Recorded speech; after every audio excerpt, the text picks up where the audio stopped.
Oke, halo semuanya. Perkenalkan, nama saya Muhammad Rizky Saputra. Pada video kali ini, saya akan membahas review chapter 2 dari buku Software Testing Foundation, karya Andres Ballmer dan Tilo Lynch. Chapter 2 ini berjudul Software Testing Basic, dan menurut saya chapter ini memang menjadi fondasi yang sangat penting buat memahami software testing secara utuh. Di awal chapter, penulis menjelaskan bahwa bagian ini membahas konsep-konsep dasar software testing. 7 prinsip utama testing, proses testing, sampai isu psikologis yang muncul dalam kegiatan testing. Jadi, pada chapter ini bukan cuma mengasih definisi saja, tapi juga membentuk cara berpikir kita sebagai calon software engineer atau tester. Hal yang pertama menurut saya paling menonjol dari chapter ini adalah penegasan bahwa software testing itu sangat penting karena software yang bermasalah bisa menimbulkan dampak besar. Penulis bilang bahwa software yang tidak ada itu bisa bikin rugi waktu, rugi ruang, merusak reputasi perusahaan, bahkan dalam kasus tertentu bisa membahayakan nyawa manusia. Yang menariknya, testing di sini tidak dipahami sebagai kegiatan sederhana seperti kita menjalankan program lalu melihat error atau tidaknya, tapi sebagai proses yang jauh lebih luas.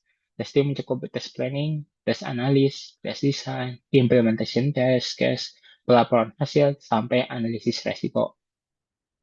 Chapter ini juga menegaskan bahwa selain dynamics testing, ada static testing yang dilakukan sejak awal terhadap requirement, user story, atau source code, supaya kesalahan bisa ditemukan lebih cepat. Selanjutnya, chapter ini membahas istilah-istilah dasar seperti defect, fault, dan failure. Menurut saya, ini bagian yang sangat penting karena di perkuliahan atau diskusi sehari-hari, istilah-istilah ini sering dicampur semua menjadi bug. Padahal, secara konsep, bedanya jelas. Buku ini menjelaskan bahwa satu kondisi bisa disebut defect kalau perilaku aktual sistem berbeda dari perilaku yang diharapkan berdasarkan requirement atau spesifikasi. Failure adalah kegagalan sistem yang terlihat saat software dijalankan. Misalnya outputnya itu salah atau sistemnya crash. Sementara fault adalah penyebab internal di dalam software yang memunculkan failure. Penulis juga menekankan bahwa fault selalu berasal dari error manusia, misalnya karena kesalahpaham requirement atau salah saat peimplementasian coding. Buat saya sendiri, penjelasan ini penting karena menunjukkan bahwa testing bukan sekedar mencari error teknis, tapi juga memahami rantai sebab akibat dalam pengembangan software. Insight besar yang saya dapatkan setelah baca chapter ini yaitu bahwa testing pada dasarnya ada aktivitas pengurangan risiko. Buku ini menegaskan bahwa testing tidak pernah bisa membuktikan software benar-benar bebas cacat, tetapi hanya bisa menunjukkan keberadaan defect, bukan membuktikan ketiadaan. Selain itu, exhaustive testing juga dinyatakan mustahil, kecuali untuk sistem yang sangat sederhana. Artinya, kita memang tidak mungkin menguji semua kombinasi input dan kondisi yang ada. Karena itu, testing harus dilakukan dengan berdekatan prioritas dan risiko. Chapter ini juga menjelaskan prinsip error testing, yaitu semakin cepat defect ditemukan, semakin kecil biaya perbaikannya. Menurut saya, ini sangat relevan dengan kondisi proyek nyata, karena requirement yang ambigu kalau dibiarkan sampai tahap implementasi bisa bikin efek domino ke desain, coding, dan akhirnya ke testing itu sendiri. Selain 3 prinsip awal tadi, saya juga merasa 4 prinsip berikutnya sangat relate dengan kondisi industri sekarang, yaitu prinsip defect cluster 3 dan menjelaskan bahwa cacat biasanya menumpuk di beberapa modul tertentu saja. Jadi, testing harus fokus ke area yang paling berisiko. Lalu ada test this paradox, yang artinya kalau test case dipakai terus-menerus tanpa diperbarui, lama-lama pengujinya tidak efektif lagi. Prinsip berikutnya adalah testing is context dependent. Jadi, pendekatan testing untuk aplikasi e-commerce jelas tidak bisa disamakan dengan sistem embedded atau sistem critical. Terakhir ada prinsip absence of errors is a fallacy yang menurut saya sangat kuat. Maksudnya, walaupun semua requirement sudah lolos tes, software belum tentu benar-benar bagus kalau ternyata susah dipakai, tidak sesuai ekspektasi user, atau tidak relevan dengan kebutuhan nyata. Buat saya, bagian ini bikin testing terasa lebih dekat dengan realitas pengguna, bukan cuma urusan checklist teknis. Dari sisi kualitas software, chapter ini juga menarik karena menghubungkan testing dengan model kualitas ISO 25010. Jadi kualitas software tidak hanya dilihat dari apakah fitur berjalan dengan benar atau tidak. Buku ini menjelaskan bahwa kualitas juga menyangkut efektivitas, efisiensi, keputusan pengguna, kebebasan dari risiko, dan cakupan konteks penggunaan.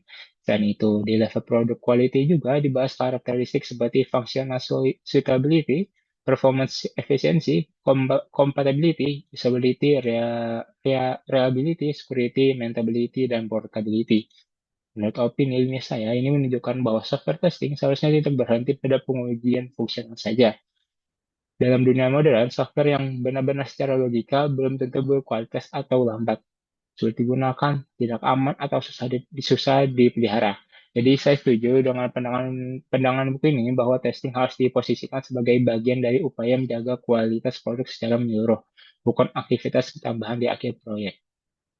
Bagian lain yang menurut saya berguna adalah pembahasan tentang proses testing. Buku ini menyusun proses testing sebagai rangkaian aktivitas yang terdiri dari test planning, monitoring dan control, analis, design, implementation, execution, dan completion. Di samping ini, chapter ini juga menjelaskan hubungan antara artefak seperti test basis, test condition, test case, test suite, test script, test log, dan test plan. Buat saya ini salah satu kekuatan utama buku ini, karena penulis tidak hanya bilang testing itu penting, tapi juga menjelaskan bentuk kerja nyatanya secara sistematis. Dari sudut pandang mahasiswa, bagian ini membantu untuk melihat testing sebagai proses profesional yang punya alur, dokumen, dan keputusan manajerial yang jelas. Jadi, testing itu bukan kerja improvisasi, tetapi kerja yang harus bisa ditelusuri dan dipertanggungjawabkan. Menurut saya, salah satu bagian paling menarik justru ada di akhir chapter, yaitu pembahasan tentang psikologi dalam testing. Buku ini menjelaskan bahwa testing sering dianggap sebagai aktivitas yang merusak, karena tugas tester adalah menemukan kesalahan untuk developer. Akhirnya, komunikasi antara tester dan developer bisa menjadi sensitif. Penulis juga membahas confirmation bias, yaitu kecenderungan seseorang untuk lebih mudah menerima informasi yang mendukung keyakinannya sendiri. Dalam konteks software, developer sering merasa kodenya sudah benar. Jadi temuan bug kadang dipersepsikan sebagai kritik personal. Dan itu ada juga kecenderungan shoot the messenger, yaitu menyalahkan pembawa kabar buruk. Menurut saya, pembahasan ini sangat matang karena menunjukkan bahwa testing bukan cuma soal tool dan teknik, tapi juga soal berkomunikasi, empati, dan kerjasama tim. Bahkan buku ini juga menyoroti kelemahan developernya saat menguji kodenya sendiri, yaitu terlalu optimis dan sering tidak cukup kritis terhadap hasil kerjanya sendiri. Kalau dibandingkan dengan buku lain yang topiknya sama, saya memilih membandingkan chapter ini dengan The Art of Software Testing dari deskripsi penerbit Willy. Buku The Art of Software Testing dikenal sebagai buku yang ringkas, tapi kuat dan komprehensif dalam membahas pendekatan software testing yang sudah teruji waktu. Menurut saya, perbedaan utamanya ada pada gaya penyampaian. Software Testing Foundation terasa lebih sistematis, lebih terstruktur, dan sangat cocok buat membaca yang ingin bangun fondasi dari nol, terutama karena chapter ini jelas membagi pembahasannya ke konsep, prinsip, proses, kualitas, dan psikologi testing. Sementara itu, The Art of Software Testing lebih terasa seperti buku yang membantu mindset tester secara klasik dan konseptual. Jadi kalau saya simpulkan, Software Testing Foundation lebih cocok sebagai pegangan belajar yang menuntut, sedangkan The Art of Software Testing lebih cocok untuk memperdalam ilmu dari testing itu sendiri. Jadi intinya keduanya itu bagus, tapi untuk mahasiswa yang sedang belajar dasar, menurut saya software testing foundation lebih ramah dan lebih mudah dipakai sebagai bahan info akademik. Sebagai penutup, saya menilai chapter 2 dari Software Testing Foundation berhasil menjelaskan dasar software testing dengan sangat kuat. Insight utama yang saya dapatkan bahwa testing bukan aktivitas pelengkap, melainkan bagian strategis dari pengembangan software. Testing membantu menurunkan risiko, meningkatkan kualitas, dan memastikan bahwa software tidak hanya sesuai spesifikasi, tetapi juga benar-benar layak digunakan. Opini ilmiah saya, chapter ini sangat relevan untuk mahasiswa maupun praktisi pemula karena isinya membangun pola pikir yang benar sejak awal. Testing itu sistematis, berbasis risiko, tidak bisa membuktikan software yang sempurna, dan sangat dipengaruhi oleh faktor manusia.